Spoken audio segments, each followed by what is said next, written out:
Você observa que as coisas vão surgindo de forma meio que natural.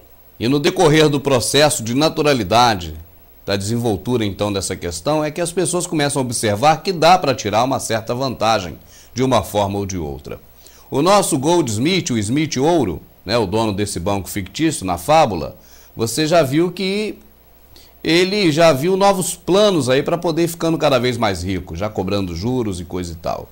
E no próximo segmento ele tem uma ideia muito mais fantástica. O que o coração, o que os olhos não vê, o coração não sente. É a lógica usada por Goldsmith para implementar o seu trabalho daí para frente. E nós vamos chegar também nesse bloco nos dias atuais. E você vai observar que o governo tem uma participação muito grande na questão dos bancos, porque se não houver participação do governo, criando leis, respaldando leis, através dos representantes dos banqueiros, os políticos, com certeza o processo não funcionaria. Vamos a mais um segmento com ainda a parte da fábula do Goldsmith. Preste bastante atenção, porque é muito importante. Se precisar, você retorne novamente para poder assistir mais uma vez. Essa é uma informação que a Globo se esqueceu de passar para você, mas nós não nos esquecemos.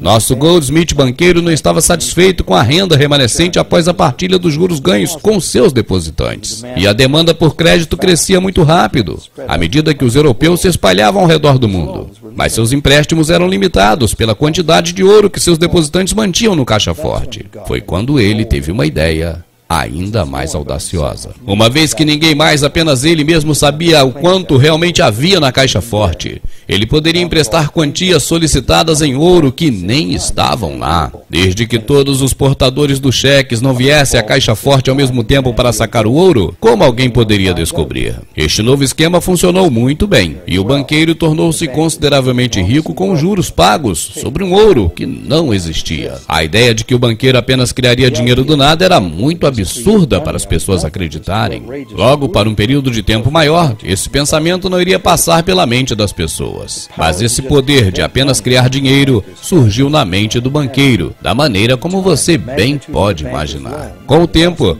a magnitude dos empréstimos do banco e sua ostentação de riqueza levantou suspeitas mais uma vez. Alguns tomadores de empréstimo começaram a demandar a real quantia de ouro ao invés de papel que representava as quantidades. Isso começou a levantar boatos. De repente, muitos ricos depositantes apareceram para retirar o seu ouro. O jogo acabou. Uma vasta quantia de portadores de cheques inundava as ruas do lado de fora das portas fechadas dos bancos. Mais que isso, o banqueiro não tinha nem ouro e nem prata o suficiente para saldar todos os papéis que ele tinha colocado na mão das pessoas. Isso ficou conhecido como a corrida bancária, e é o que cada banqueiro teme. Esse fenômeno da corrida bancária levou os bancos à falência. E não surpreendentemente, feriu a confiança que o público tinha sobre os banqueiros. Teria sido uma forma honesta declarar ilegal a prática de criar dinheiro a partir do nada. Mas os grandes volumes de crédito que os banqueiros estavam oferecendo se tornaram essenciais para o sucesso da expansão comercial europeia. Logo, logo, contrariamente,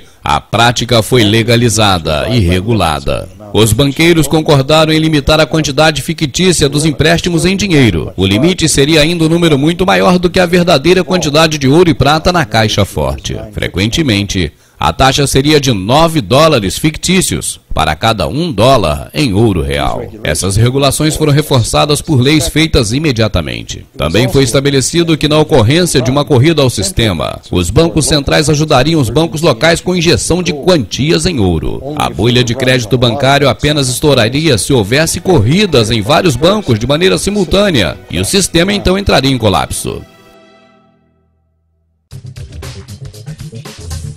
Capítulo 3. O sistema monetário de hoje.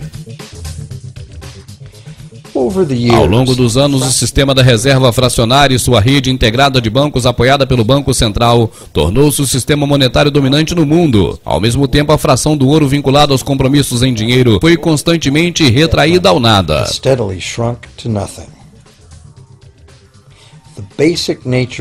A natureza básica do dinheiro mudou. No passado, uma cédula de $1 era, na verdade, um recibo de que poderia ser resgatado por uma quantia fixa de ouro ou de prata. No presente, uma cédula ou dólar digital apenas pode ser trocado por outra cédula ou dólar digital. No passado, o crédito bancário criado ao setor privado existia apenas na forma de notas bancárias, nas quais as pessoas tinham a liberdade de aceitá-las ou não. Assim como nós temos a liberdade de aceitar ou não o cheque de alguma pessoa nos dias de hoje.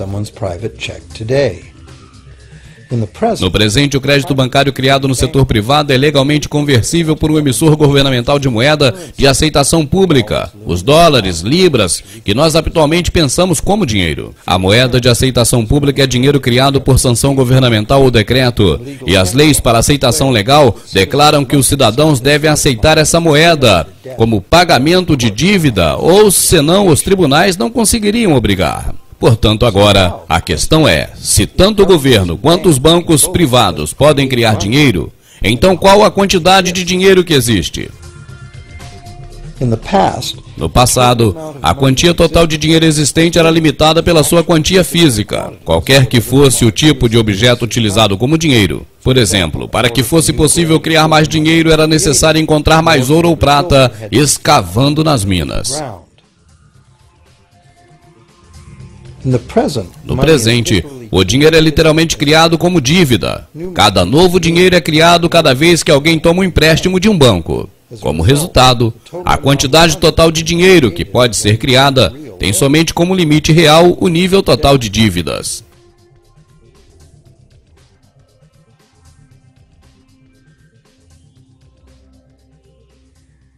Os governos estabeleceram um limite estatutário adicional para a criação do novo dinheiro, através da imposição de regras conhecidas como exigência de reservas fracionadas. Essencialmente arbitrárias, as exigências de reservas fracionadas variam de país para país e de tempos em tempos. No passado, era comum obrigar os bancos a manterem seus cofres pelo menos o valor de $1 em ouro para cada $10 de dinheiro especulativo criado. Hoje, a proporção exigida de reservas não mais se relaciona à proporção do novo dinheiro em relação ao ouro depositado, mas simplesmente à razão de novo dinheiro em relação ao dinheiro existente.